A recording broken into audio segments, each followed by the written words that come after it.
next 10 minutes that we have here.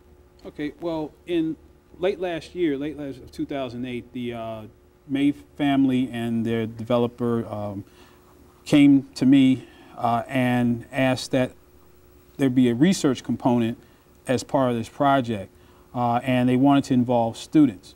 And so, again, we negotiated a research project. I hired 6 students that I call the Maytown scholars.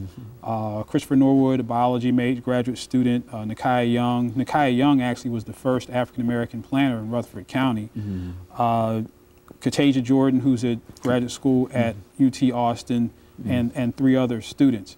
And so their mission was to take the data that we collected from a variety of sources, including spatial information, using geographic information systems, to look at the area, map the area, and look at the communities that will be impacted by Maytown Center.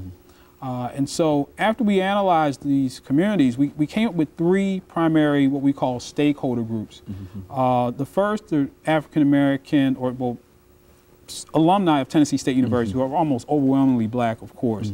The second stakeholder group are people who live in and around the community who might be considered to be green, or African Americans who have a environmentalist perspective. And then the third group are business owners, the people who have business interests. So those are 3 stakeholder groups that we're looking at most closely to see, where they might weigh in on this project. So in order to gauge the perspectives of these groups, we conducted a survey, the Maytown Center Project Stakeholder Environmental Perception Survey, in both paper format and online. And so we've been getting feedback from these surveys, and what we found thus far is very interesting.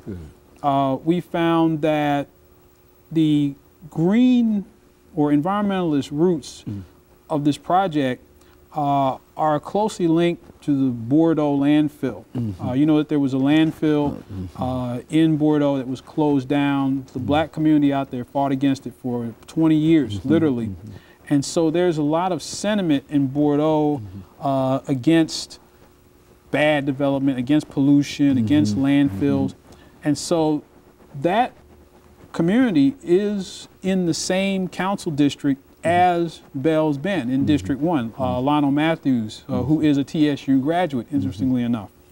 And so we've had some people from that cohort who are also TSU graduates. So some of these stakeholder groups cross over, who are surprisingly against the project because of its negative environmental impacts. And that somewhat goes against history.